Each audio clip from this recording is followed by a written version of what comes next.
Fala pessoal, tudo bem? Agora vamos para o capítulo 9, né? Que vai ser o mais longo, provavelmente. Vamos lá. No primeiro ano de Dário, filho de Artaxerxes, da raça dos Medos, que assumiu o controle do reino dos caldeus. No primeiro ano do seu reinado, eu, Daniel, esforçava-me por entender as Escrituras. O número dos anos que, seguindo a palavra do Senhor ao profeta Jeremias, haviam de completar-se sobre as ruínas de Jerusalém, isto é, 70 anos. Que coisa importante. Aqui ele está mais ou menos no ano de 539, um ano antes de se completar os 70 anos. Qual o início da contagem? Pelo profeta Daniel. Daniel ele começa a contar, e ele que está falando. É a partir da palavra do Senhor ao profeta Jeremias. Os 70 anos. Verso 3. E voltei minha face para o eterno Deus, implorando em oração e súplicas no jejum, no cilício e na cinza. Então, suplicando ao eterno meu Deus, fiz minha confissão nesses termos. Antes de ler isso aqui, qual palavra que ele está examinando lá? Ele falou que começou a contagem dos 70 anos a partir de Jeremias. Vamos para Jeremias capítulo 25. O que diz ali no começo de Jeremias 25? Palavra que foi dirigida a Jeremias, relativa a todo o povo de Judá, no 4º ano de Joaquim, filho de Josias.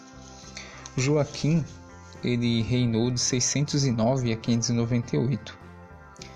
Aqui está no 4º ano de Joaquim, correto? Agora vamos ver a leitura. O 4º ano de Joaquim é o ano 605. Onde que ele está examinando? Jeremias 25, versos 11 e 12, diz assim: Toda essa terra será reduzida a ruína e desolação, e estas nações servirão o rei da Babilônia durante 70 anos. Mas passados 70 anos visitarei o rei da Babilônia e esta nação. Oráculo do Eterno, por causa de seus crimes, bem como a terra dos caldeus, e farei dela uma desolação eterna. Vamos também Jeremias 29, do 10 ao 14. Diz o quê? Porque assim o Eterno, assim disse o Eterno, quando se completarem para a Babilônia 70 anos, eu vos visitarei e realizarei a minha promessa de vos fazer retornar a este lugar. Sim, eu conheço os desígnios que formei a vosso respeito, oráculo do Eterno, desígnios de paz e não de desgraça, para vos dar um futuro e uma esperança. Vós me invocareis, virei e orareis a mim, e eu vos escutarei. Vós me procurareis e me encontrareis, porque me procurareis de todo o coração. Eu me deixarei encontrar por vós, oráculo do Eterno. Eu trarei vossos cativos e reunir-vos-ei de todas as nações e de todos os lugares para onde vos dispersei, oráculo do Eterno. Eu os farei retornar ao lugar de onde vos deportei. Então é aqui que ele está fazendo a contagem. Correto?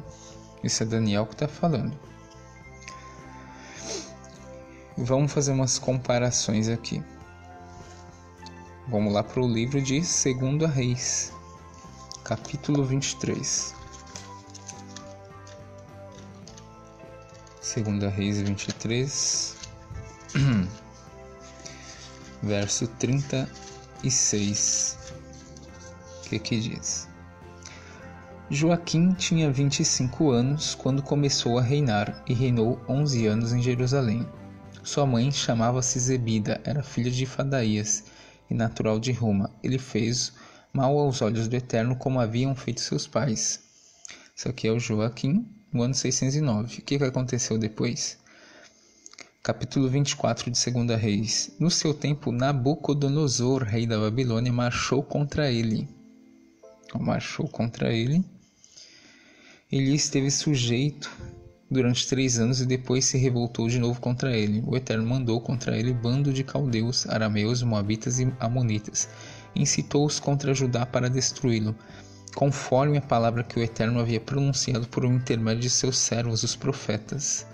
Isso aconteceu a Judá unicamente por ordem do Eterno, que queria rejeitá-lo de sua presença por causa dos pecados de Manassés, por tudo o que ele fizera. Ok? Então, começou aqui nessa época, em 609. Então, a gente viu bem claro que é a época que o Daniel está examinando os 70 anos. Agora vamos voltar aqui. Verso 4 de Daniel 9. Então, suplicando ao Eterno, meu Deus, fiz minha confissão nesses termos. Ah, meu Senhor, Deus grande e terrível, que guardas a aliança e o amor para os que te amam e observam os teus mandamentos.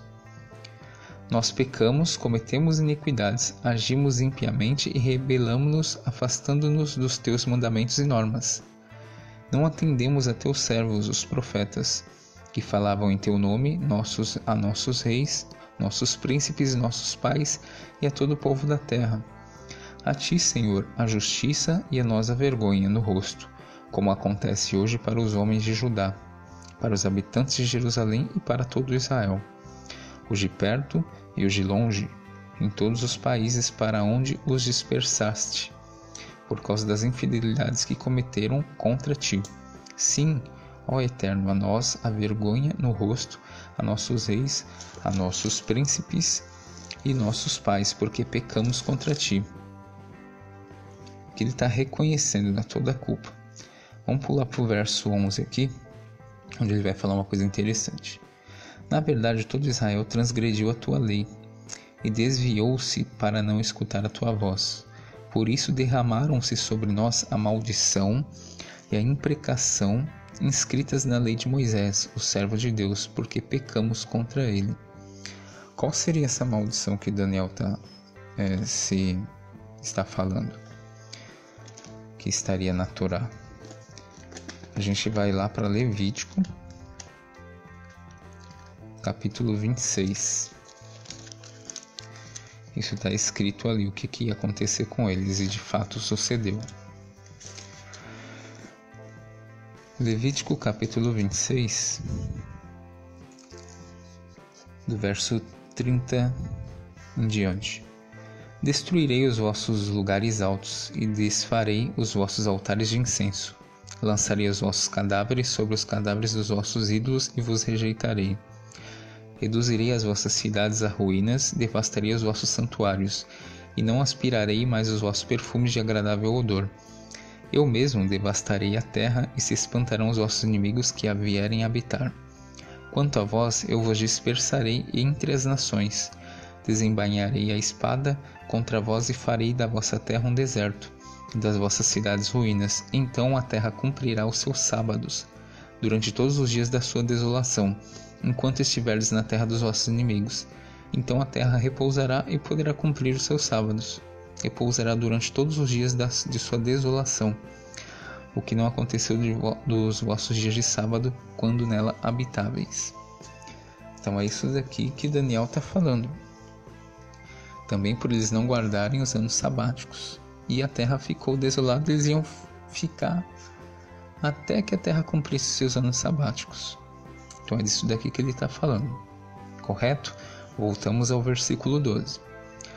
E ele pôs em execução as palavras que havia proferido contra nós e contra os chefes que nos governavam, de fazer vir sobre nós uma calamidade tão grande que não se verificaria outra igual debaixo de todos os céus, como a que de fato sucedeu a Jerusalém. Você percebeu a linguagem exagerada? Vamos lá.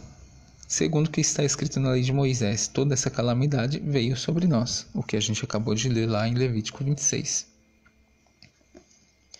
Aí aqui ele continua, a oração dele, que eu não vou ler tudo, porque senão vai ficar muito longo, mas aqui é uma oração, súplica. E vamos para o verso 20. Eu estava ainda falando, proferindo minha oração, confessando meus pecados. e os pecados do meu povo Israel. E apresentando a minha súplica diante do Eterno, meu Deus, pela santa montanha do meu Deus, eu estava ainda falando em oração quando Gabriel, aquele homem que eu tinha notado antes na visão, aproximou-se de mim, num voo rápido pela hora da oblação da tarde. Ele veio para falar-me e disse: Daniel, eu saí para vir instruir-te na inteligência. Desde o começo da tua súplica, uma palavra foi pronunciada e eu vim para comunicá-la a ti, porque és homem das predileções. Presta, pois, atenção à palavra e recebe a compreensão da visão. Aqui eu vou parar e a gente vai para o mais interessante, que é o verso 24. Vamos lá, verso 24. 70 semanas foram fixadas para o teu povo e a tua cidade santa, para fazer o quê? Cessar transgressão, apagar os pecados, expiar a iniquidade e instaurar uma justiça eterna, para sigilar visão e profeta e para ungir o santo dos santos. Então, o propósito das 70 semanas são essas coisas aqui. Vamos parar para interpretar o texto. Exegese se faz dentro do texto. Aqui ele está falando de 70 semanas. O que seria 70 semanas? Por ele ser semita, ele conhece a escritura, ele vai entender. Aqui é uma referência a Levítico 25. Seria uma contagem por semanas de anos. Levítico 25, o que diz? Ali até o ano do jubileu. Levítico 25, verso 8 diz assim: Contarás 7 semanas de anos.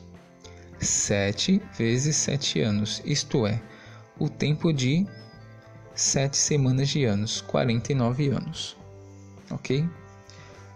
Se 7 semanas são 49 anos, 70 semanas serão 490 anos. Aqui a gente entende o que é 70 semanas. Nesses 490 anos, tem um propósito, que ele falou aqui. Primeiramente, isso daqui não é para o mundo todo. O que o texto está dizendo? Que esses 490 anos, eles foram fixados para o teu povo e a tua cidade santa. É o povo de Daniel e a cidade dele, que é Jerusalém. Então esquece o mundo. Aqui é uma coisa para eles. Qual é o propósito desses 490 anos? Cessar a transgressão. Cessar a transgressão é o quê? Lechalé rapechá. Transgressão é o quê? Eles estavam no helenismo puro ali. Eles foram contaminados pelos gregos. Então, nesses 490 anos, ia ter esse perdão aí, por volta disso. Não só pelos gregos, a partir da deportação para a Babilônia, que a gente começa a contar dali. O que mais? Apagar os pecados.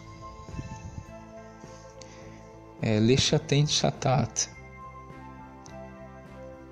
Por isso que ele fala, nós pecamos, lá na oração Daniel 9:5. Então ele estava pedindo por isso, para Deus perdoar os pecados. Expiar a iniquidade, chaperavon. Iniquidade é a transgressão da Torá.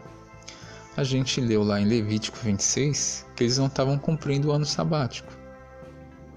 E por isso a terra ia ficar desolada até que se completasse os anos sabáticos, para eles retornarem.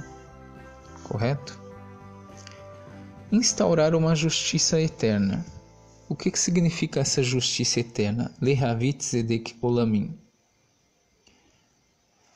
Justiça eterna por quê? Porque tanto eles iam pagar pelos pecados e pelas transgressões, quanto também os seus opressores. Tanto o Império Babilônico, quanto os demais, Medo, Persa e também os gregos e a sua divisão. Por isso falam justiça eterna, porque todo mundo ia expiar os seus próprios pecados, todo mundo ia pagar. Ok? O que seria agora selar visão e profeta? é confirmar as palavras dos profetas. Ele não estava examinando a palavra de Jeremias? E também de Isaías, que a gente vai ver que Isaías fala sobre isso também. Ok? E o último é para ungir o Santo dos Santos. É Lin Shoash Kodesh HaKodashim. Esse termo aqui ele não se refere a uma pessoa, tá, gente? Tem gente que pega essa interpretação, ungir o Santíssimo é ali um batismo, né, de Jesus, mas aqui é um termo realmente usado para o Santíssimo Lugar, o santuário. Ok? Então não está falando de uma pessoa aqui. Ungir o Santíssimo era ungir o santuário, né? Isso se cumpriu, a gente vai examinar tudo isso. Então a gente tem 490 anos onde tudo isso daqui tem que acontecer. E a última coisa aqui é ungir o Santíssimo, ou seja, é a mesma expressão que está lá em Daniel 8,14, que fala das 2.300 tardes e manhãs. Até 2.300 tardes e manhãs, então será feita justiça ao santuário. O que diz ali no verso 3 de Daniel? Então ouvi um santo a falar, e o outro disse, aquele que falava, até quando irá a visão do sacrifício perpétuo e da desolação da iniquidade? O que ele está perguntando? Até quando, né, irá a visão do sacrifício perpétuo e da desolação da iniquidade? Ou seja, até quando eles iam ficar nessa? E do sacrifício perpétuo. E sem sacrifício. E da legião do santuário calcados aos pés. 2.300 tardes e manhãs. O que seriam essas 2.300 tardes e manhãs? Existe a interpretação de que seriam 6 anos e meio, mais ou menos, quase 7 anos, onde Antíoco ele dominou Israel, né? Ou também seria 1.150 dias, porque 2.300 tardes e manhãs tem o sacrifício da tarde e o sacrifício da manhã. Isso dá 1.150 dias, mais ou menos 2.300 sacrifícios, que dá 3 anos e pouco. Aí ia ser feita justiça ao santuário. No ano 167, né, o santuário foi calcado completamente, teve a abominação da desolação, e no ano 164 foi feita a justiça ao santuário. Isso a gente vai ver depois. Ok? Então esse é o propósito. Esse aqui é o verso 24. Para não ficar muito longo, vou dar uma pausa e a gente vai para o 25. Bom, o verso 25, né? Dos mais polêmicos, onde muitos, né, fazem doutrinas em cima de decretos dados por reis, né? A contagem se inicia daqui. Não, a contagem se inicia desse decreto, né? Vamos ler e vamos entender. Daniel 9:25. Fica sabendo, pois, e compreende isto. Desde a promulgação da palavra, a palavra davar, ela significa palavra, não decreto. Ok? Sobre o que? O retorno e a reconstrução de Jerusalém. Antes disso, de entrar aqui no texto todo, vamos examinar esses decretos que muitos se baseiam. As pessoas costumam, principalmente os adventistas, eles se baseiam no decreto de Esdras, né? O ano de 457. O Artaxerxes, quer dizer, né? Está lá em Esdras 7, do 11 ao 26. Aí eles dizem o quê? Que a gente vai ler um texto aqui, né? Eu vou continuar. Até um príncipe ungido haverá 7 semanas. As pessoas aqui, elas fazem como se fosse uma coisa só o assunto. E durante 62 semanas serão novamente restauradas, reconstruídas praças e muralhas, embora em tempos calamitosos. Depois de 62 semanas, o ungido será eliminado, embora ele não tenha. Ok. As pessoas costumam ter um assunto só sobre isso, quando fala de ungido aqui, que é uma única pessoa, que é o Messias. Só que muitos não sabem explicar esses 7 semanas. 7 semanas são o quê? 49 anos. Os adventistas, o que eles afirmam? que isso daqui, esses 49 anos, para não ficar em branco, né, eles falam que são os 49 anos que demoraram, depois do decreto, né, de 457, eles fazem a subtração, dá no ano 408. Eles falam que demoraram 49 anos para tudo ser reconstruído nas cidades. Só que tem um problema. Essa contagem ela não existe historicamente, né? Ela não existe base para isso. Esse é o problema. E também algumas pessoas que pegam do decreto de 445, né, de Neemias 2, do 1 ao 8,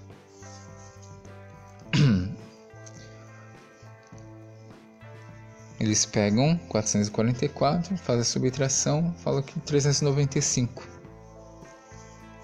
Mas também não se encaixa. Eu vou mostrar um texto de Neemias para a gente entender. Vamos lá, o livro de Neemias. O primeiro capítulo ele está se lamentando, né? Que ele está vendo a cidade ainda desolada. Aí você vai ver o decreto do rei, né? Neemias capítulo 2. Onde ele fala, confirma, né? Para reconstruir a cidade.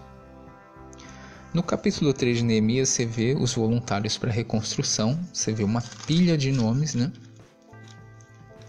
Aí depois você vai ver, né? Um levantamento, né, dos adversários judeus, né, tentando impedir a construção.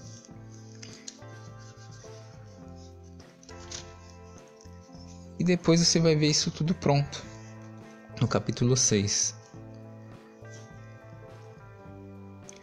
O que diz lá? Neemias 6, verso 15. Diz o quê? Que a muralha ficou pronta no dia 25 de Elu. Você pega qualquer Bíblia de estudo, eu tenho aqui a Bíblia de Jerusalém, Bíblia de Genebra. Esse mês de Elu é equivalente entre setembro e outubro. Sabe de que ano? O mesmo ano do decreto, 445. E sabe o que diz aqui? Pareceu-lhes grande maravilha e reconheceram que esse trabalho foram... aqui, ó. A muralha ficou pronta no dia 25 de Elu em 52 dias. Não está falando 49 anos. Falou 52 dias.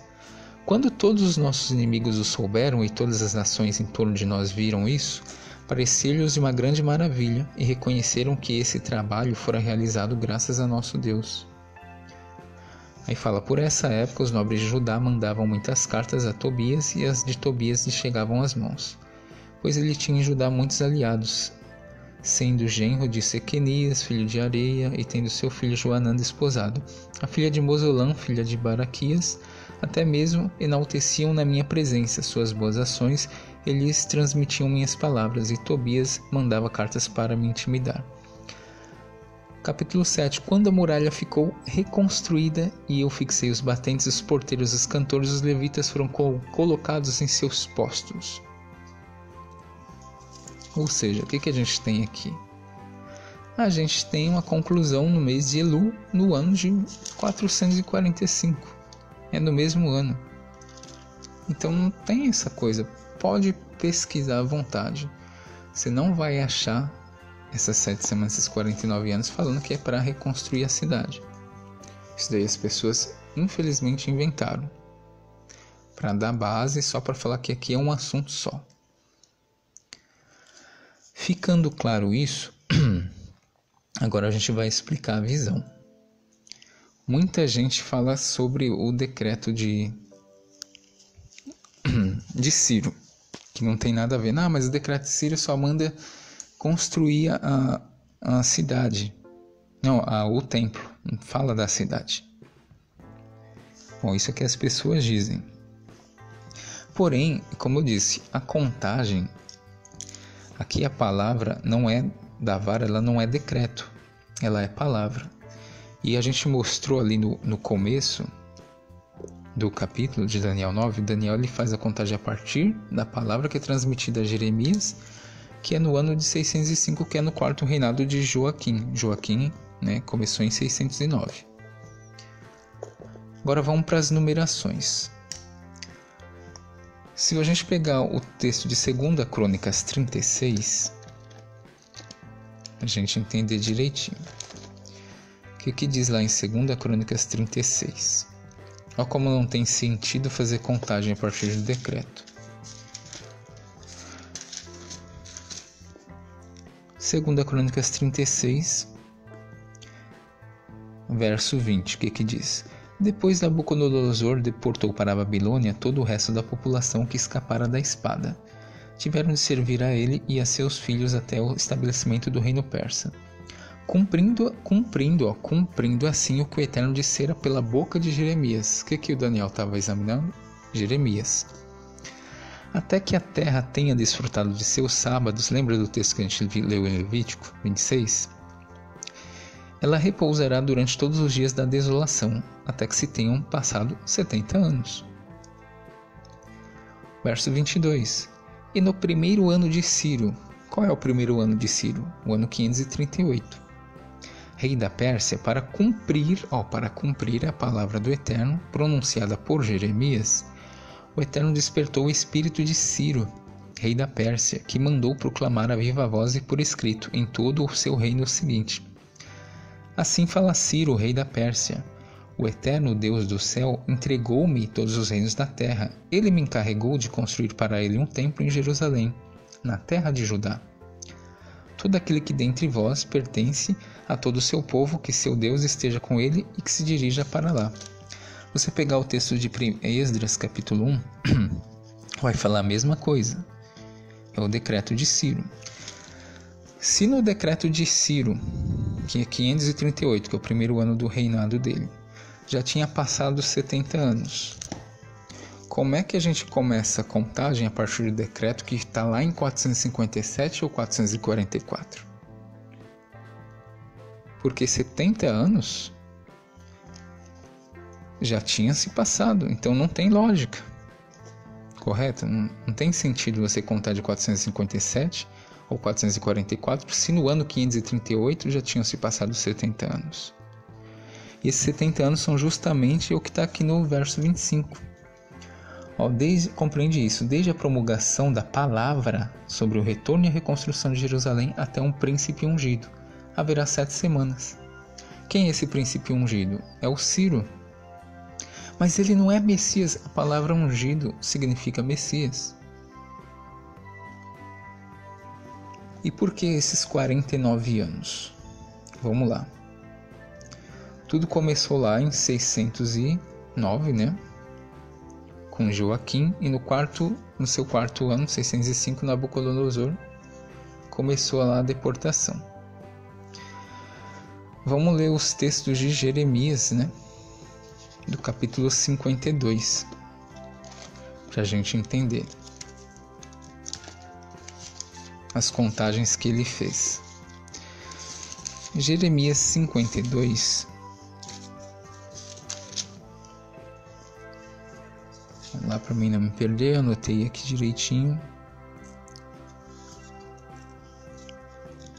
O que a gente vai ver aqui, Jeremias 52?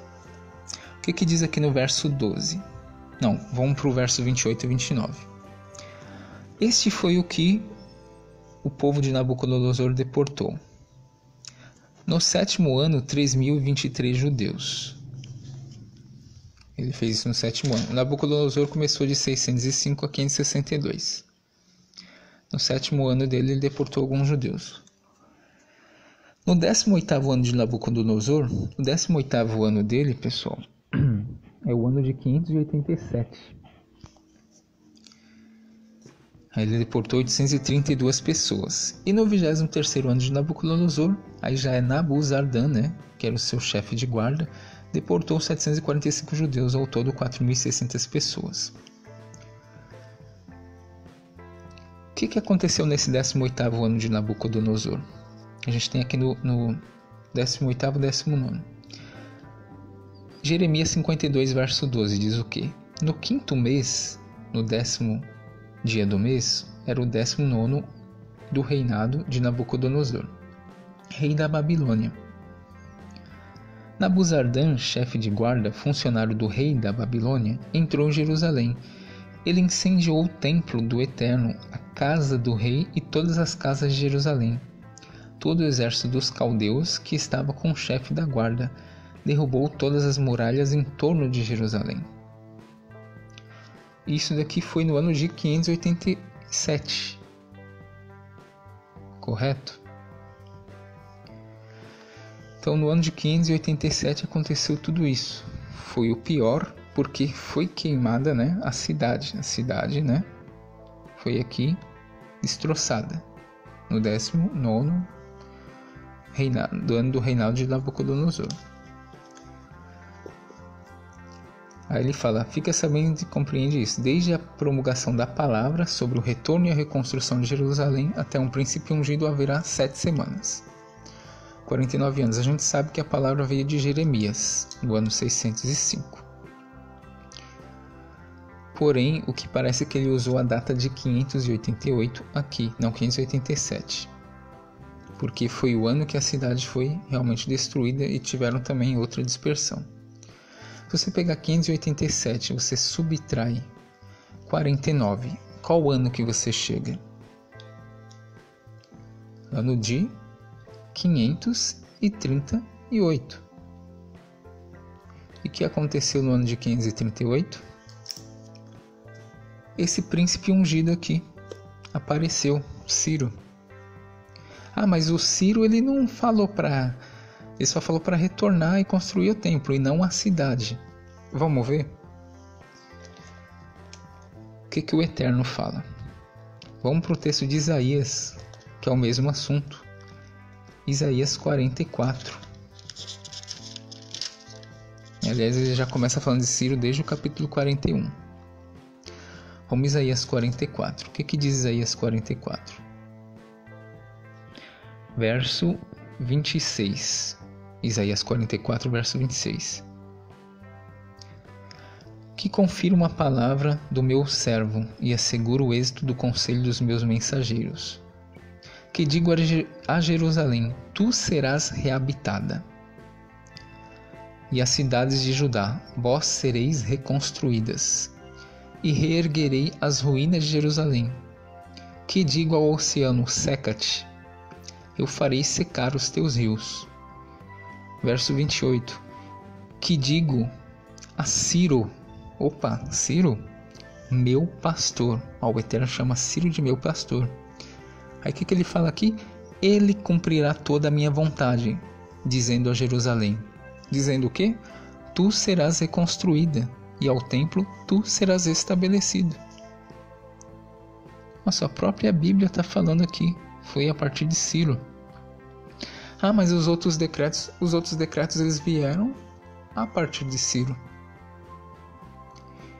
Quem que está falando aqui? É o Eterno. Falou que Ciro ele cumprirá toda a minha vontade. Tu serás reconstruída e ao templo tu serás estabelecido, ou seja, o templo e a cidade. Ponto. Capítulo 45 de Isaías, o que diz?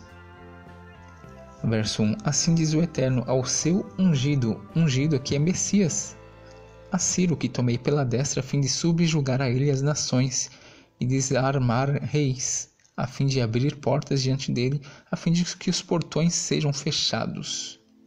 Eu mesmo irei na tua frente e aplanarei lugares montanhosos. E aqui que diz no verso 3 de Isaías 45. Fui eu que suscitei esse homem está falando de Ciro, tá? Para o quê? Para assegurar a implantação da justiça e aplanarei todos os seus caminhos. Ele reconstruirá a minha cidade e reconduzirá os meus exilados sem preço e sem indenização, diz o Eterno dos Exércitos. 587, que foi o ano que a cidade foi queimada. Menos 49, tá aí, a gente chega no ungido Ciro, 538. Mas por que aí são dois assuntos? Vou explicar direitinho. O fraseado da palavra original, Daniel 9:25, ele mostra que é uma pausa após a expressão 7 semanas. Shavuim Shiva. Essa pausa ela é facilmente demonstrada pela presença do sinal Atnak, logo abaixo da palavra 7. O Atinach ele seria equivalente no português ao ponto e vírgula, o que indica claramente uma pausa e uma interrupção no verso. Ou seja, assim 7 semanas e 62 semanas, a contagem é normal, porém são 2 personagens que ele está apresentando aqui. A gente mostrou claramente o Ciro. Isso aqui não sou eu que estou falando, é a própria Bíblia.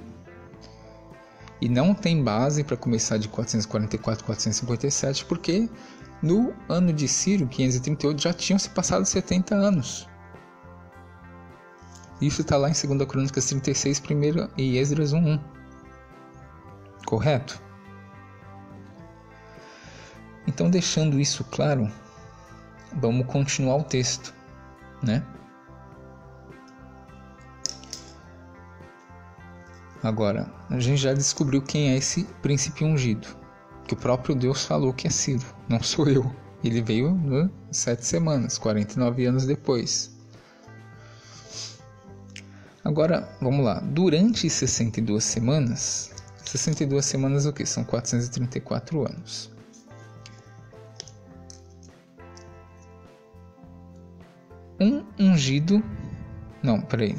Durante 62 semanas serão novamente restauradas, reconstruídas praças e muralhas, embora em tempos calamitosos. Depois das 62 semanas, um ungido será eliminado, embora ele não tenha. Quem é esse ungido? É Jesus? Se a gente sabe que a contagem do ano 605 não chega nele. Mas quem será esse ungido? Esse ungido realmente ele é um líder de Israel. Nessa época aqui, Israel estava sendo liderada pela casta sacerdotal. Os sacerdotes eram quem lideravam o povo. Somos sacerdote. Agora vamos fazer uma contagem, né? A gente pega 605. Subtrai 605 por quê? Porque 605 é a palavra que aqui, davar, onde o próprio Daniel está fazendo a contagem. E a partir dessa contagem, né? A gente pega 605. Não se completou 70 anos? Na verdade, o que eles fizeram? Que eles pegaram o ano 609 de Joaquim, fizeram a subtração.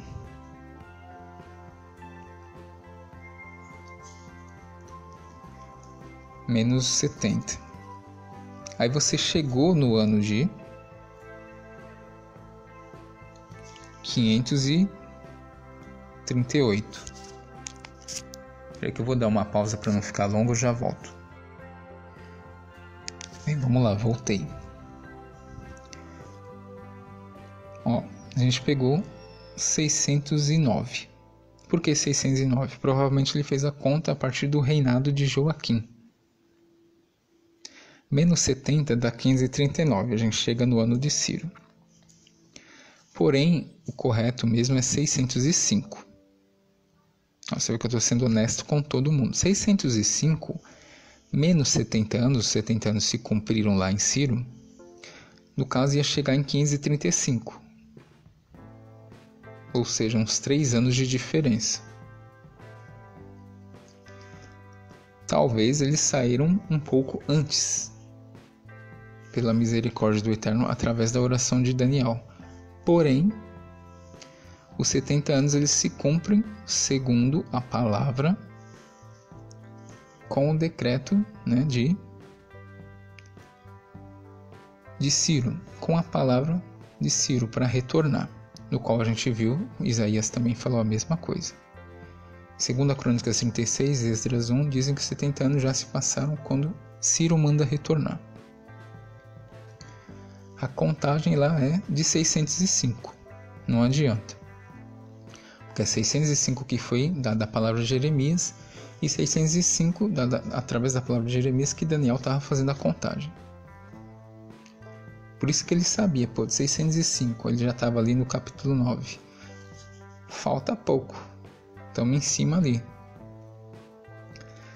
Agora a gente tem outra etapa, que são o quê? 434 anos. Se a gente pegar 605 menos 434, a gente chega no ano de 171, desculpa. O que aconteceu no ano de 171? Realmente, nesse ano, esse ungido ele foi morto. Mas quem é esse ungido? Vamos lá. Esse ungido, ele é Onias III. Quem era ele? Vamos entender. Vamos aqui para uma passagem histórica do livro de Macabeus. Segundo Macabeus capítulo 3, diz assim: quando a cidade santa era habitada numa paz completa e as leis eram observadas do melhor modo possível, graças a quem? A piedade do sumo sacerdote Onias, né?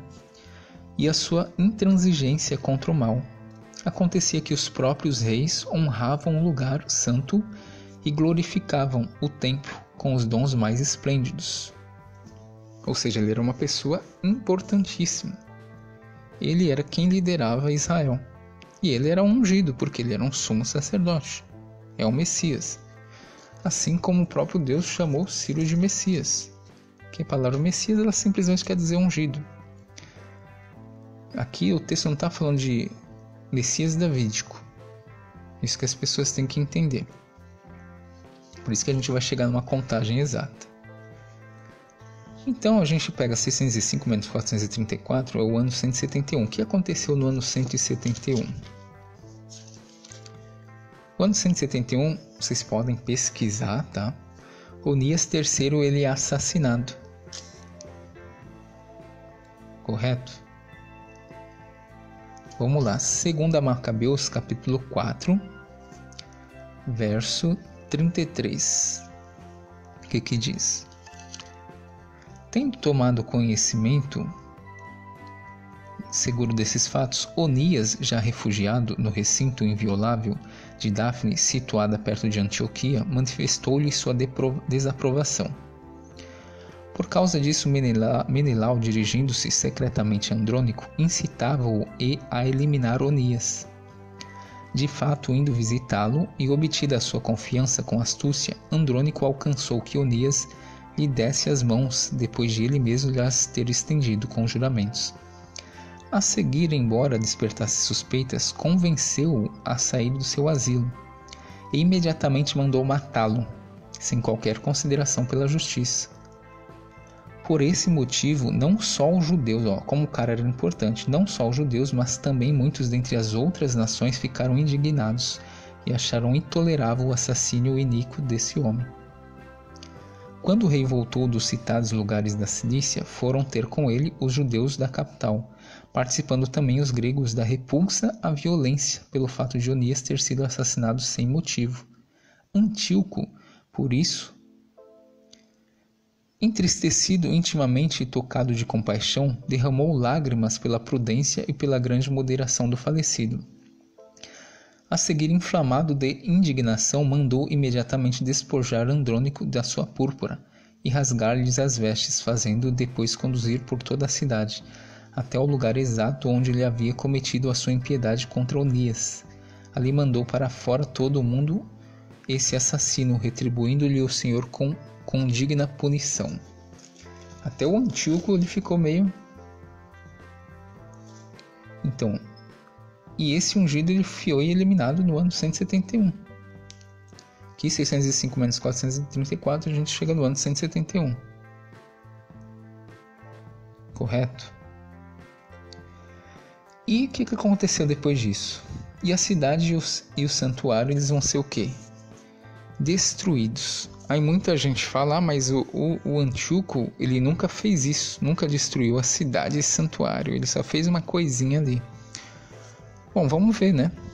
Que o livro diz, logo depois da morte do Onias III, que é o ungido ali, que foi assassinado.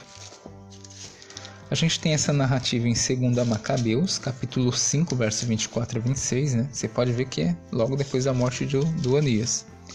Porém, a gente tem essa narrativa com mais informação em 1 Macabeus, capítulo 1, do verso 21 ao 36. Falam que o Antíoco ele nunca fez isso, né? Vamos lá. Ali ele voltou puto do Egito, né, o Antíoco. O que acontece aqui? 1 Macabeus, capítulo 1, verso 21.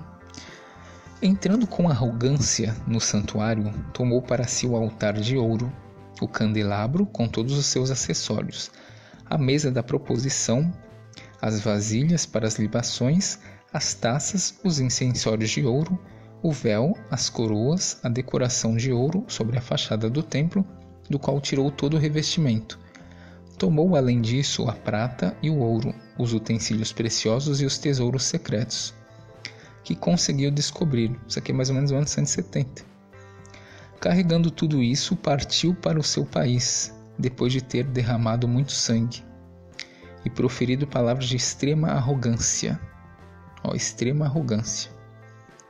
Por isso levantou-se grande lamentação sobre Israel, em todas as cidades, as localidades do país. Chefes e anciãos gemeram, moças e moços perderam seu vigor. Murchou a beleza das mulheres, todo recém-casado entrou uma elegia, ficou de luto, a esposa em sua câmara nupcial. A terra estremeceu por causa de seus habitantes, e toda a casa de Jacó se cobriu de vergonha. Vamos continuar. Verso 29. 2 anos depois, o rei enviou para a cidade de Judá o Misarca, que veio a Jerusalém com um grande exército. Você tem essa narrativa também em 2 Macabeus 5, 24 a 26. Mas aqui está mais detalhado. Dirigindo-se aos habitantes com palavras enganosas de paz, né? Ganhou-lhes a confiança, e de repente caiu sobre a cidade, golpeou-a duramente e chacinou a muitos de Israel. Saqueada a cidade, entregou-a às chamas e destruiu-lhes as casas e as muralhas. Aí eu pergunto, Antíoco nunca fez isso, não? Verso 32. Levaram prisioneiras as mulheres e as crianças e apoderaram-se do gado. Eles não só destruíram, porque para você reconstruir uma coisa você tem que destruir, né? O que está dizendo aqui no verso 33 de 1 Macabeus 1? Então reconstruíram a cidade de Davi, dotando-a de grande e sólida muralha e de torres fortificadas, e dela fizeram a sua cidadela. Povoaram-na de gente ímpia, homens perversos, e nela se fortificaram. Abasteceram-na de armas e víveres, e nela depositaram os despojos tomados em Jerusalém, tornando-se assim uma armadilha enorme para nós. Verso 36. Aquilo era uma emboscada para o lugar santo, um adversário maléfico para Israel. Constantemente derramaram-se sangue inocente em redor do santuário, e o santuário profanaram. Por sua causa fugiram os habitantes de Jerusalém, e ela transformou-se em habitação de estrangeiros. Jerusalém tornou-se estranha a sua progenie, e seus próprios filhos a abandonaram. E seu santuário ficou desolado, como um deserto.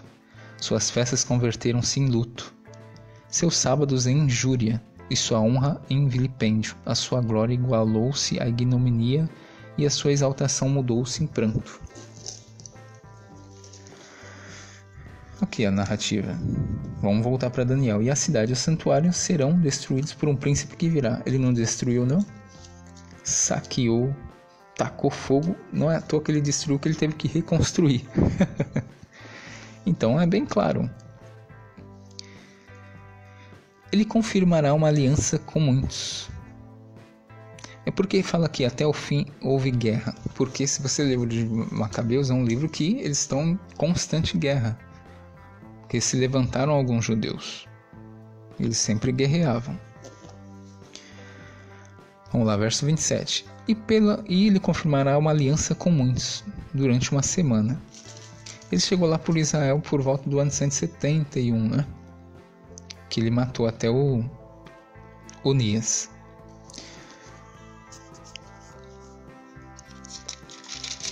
Vamos lá. 1 Macabeus capítulo 1, verso 10 diz o quê?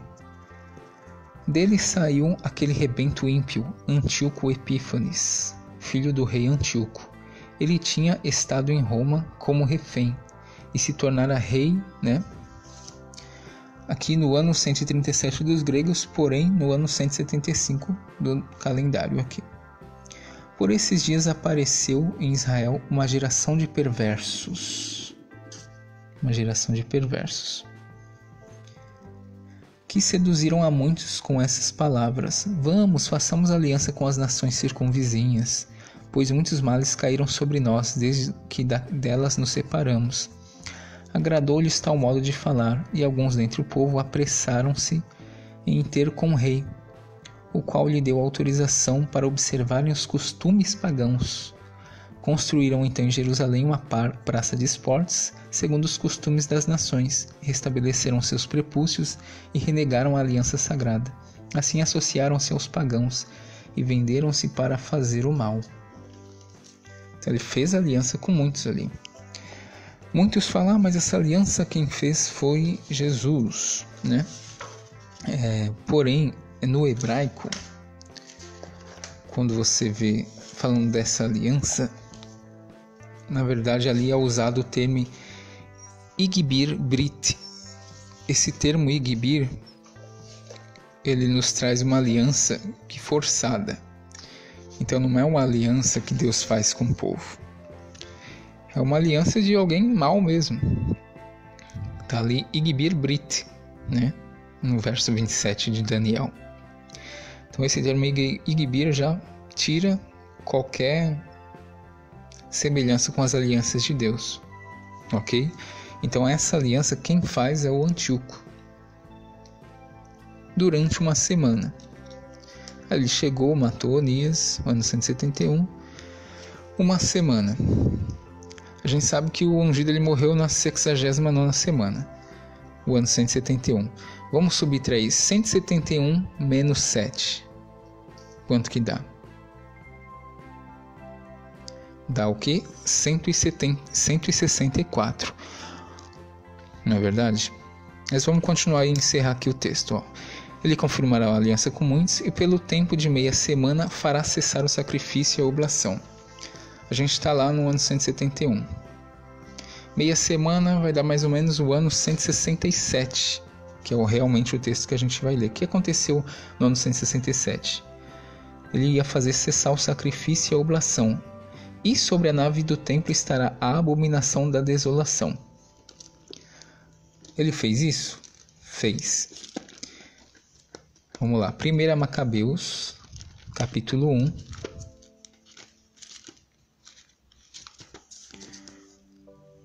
Do verso 41 em diante. Presta atenção. Ele fez aliança com muitos, a gente mostrou. Pelo tempo da meia semana ele vai fazer cessar o sacrifício e a oblação. Isso aqui você pode pesquisar que foi no ano 167, tá? O rei prescreveu, 1 Macabeus 1:41, o rei prescreveu em seguida a todo o seu reino que todos formassem um só povo, renunciando a cada qual a seus costumes particulares, e todos os pagãos conformaram-se ao decreto do rei. Também muitos de Israel comprazeram-se no culto dele, foi os que fizeram aliança com ele, sacrificando aos ídolos e profanando o sábado. Além disso, o rei enviou por emissários a Jerusalém e às cidades de Judá ordens escritas para que todos adotassem os costumes estranhos a seu país, e impedissem os holocaustos, o sacrifício e as libações no santuário. Aqui ele está impedindo. Vai fazer cessar.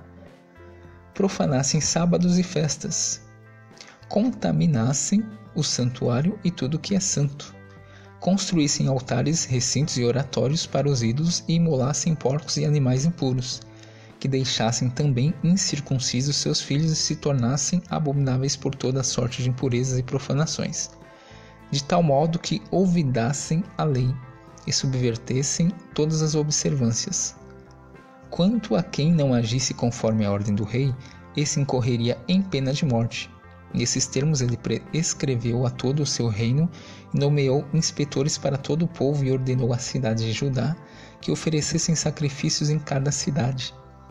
Muitos dentre o povo aderiram a eles, todos os que eram desertores da lei, e praticaram o mal no país, reduzindo Israel a ter de se ocultar por onde quer que encontrasse refúgio.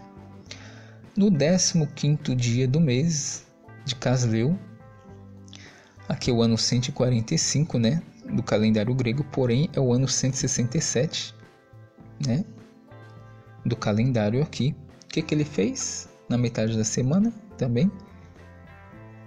O rei fez construir sobre o altar dos holocaustos o que? A abominação da desolação, do mesmo jeito que está lá em Daniel. Também nas outras cidades de Judá erigiram-se altares e as portas das casas das praças queimava-se incenso. Quanto aos livros da lei, os que lhes caíam nas mãos eram rasgados e lançados ao fogo, onde quer que se encontrasse em casa de alguém um livro da aliança, ou se alguém se conformasse à lei, o decreto real o condenava à morte. Na sua prepotência assim procediam contra Israel, com todos aqueles que fossem descobertos, mês por mês nas cidades. Olha só, a abominação. O que era essa abominação da desolação? A gente também tem essa narrativa lá no livro de 2 Macabeus, que fala dessa abominação aí. Eu acho que é o capítulo 6, 2 Macabeus. Deixe-me ver aqui.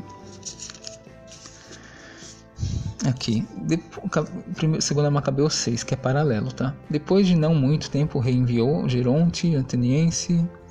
Aqui, verso 2. Mandou, além disso, profanar o santuário de Jerusalém, dedicando-o ao Zeus Olimpo e do monte de Garazim, como o pediam habitantes do lugar, a Zeus hospitaleiro. Então, essa é a abominação da desolação. Correto? Isso o ano 167, na metade da semana.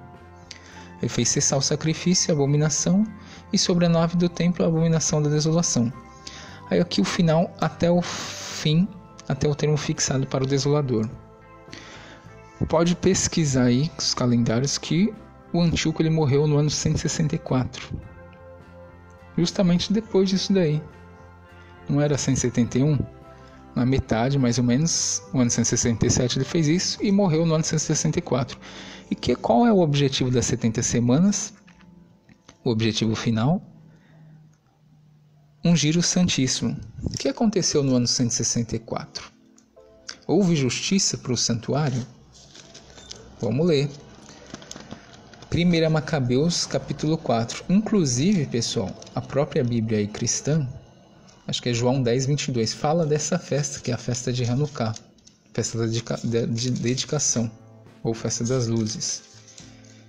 Ela se deu realmente por essa data, da conclusão das 70 semanas de Daniel, onde foi feita justiça ao santuário. Purificação e dedicação do templo. 1 Macabeus, capítulo 4, verso 36. Então Judas e seus irmãos disseram: nossos inimigos estão destroçados, subamos agora para purificar o lugar santo e celebrar a sua dedicação. Isso aqui no ano 164, pode pesquisar. Todo o exército se reuniu e subiram ao Monte Sião, contemplaram o santuário desolado, o altar profanado, as portas incendiadas, os arbustos crescendo nos átrios como se num bosque, ou sobre uma das montanhas e os aposentos destruídos. E rasgando as vestes, fizeram grande lamentação, cobriram-se de cinza e caíram com a face por terra, e tocando as trombetas para dar os sinais, elevaram gritos ao céu. Entre mentes, Judas ordenou a alguns homens que ficassem atacando os que estavam na fortaleza, até que ele completasse a purificação do santuário. A seguir escolheu os sacerdotes sem mácula, observantes da lei, os quais purificaram o lugar santo e removeram para o lugar impuro as pedras da contaminação. Verso 44. Deliberaram também sobre o que deviam fazer do altar dos holocaustos que havia sido profanado, e ocorreu-lhes a boa inspiração de o demolirem. a fim de que não se tornasse para eles motivo de desonra o fato de os pagãos o terem contaminado. Demoliram-no, pois, e puseram as pedras no monte da morada, em lugar conveniente, à espera de que viesse algum profeta e se pronunciasse a esse respeito. Vamos continuar, verso 52. Vou pular aqui.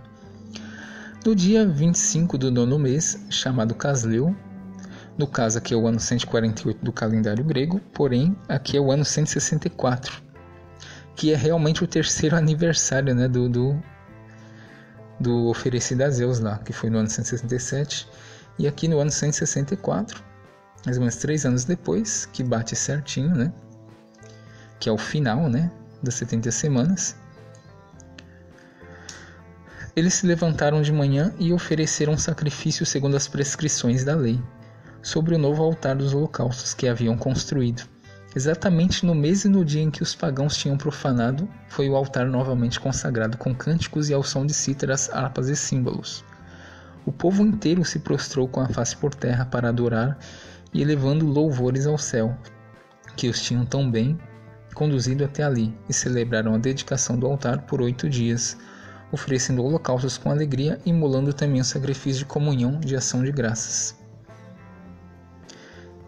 E vou ver aqui o verso 59, que diz: E Judas com seus irmãos e toda a Assembleia de Israel estabeleceu que os dias de dedicação do altar seriam celebrados a seu tempo, cada ano, durante 8 dias, a partir do dia 25 do mês de Caslev, com júbilo e alegria. Essa daqui que é a festa de Hanukkah, viu, pessoal? Então tá aí a conclusão, certinha no ano 164. E nesse mesmo ano o Antíoco morre. Tá? Vocês podem pesquisar aí. Inclusive ele até morreu em terra estrangeira. Tem um relato da morte dele aqui, mas é bem longo. Então esse daqui aqui é 70 semanas, pessoal. Eu acho que ficou bem claro. Agora eu vou fazer só uma repaginada dos outros capítulos aqui.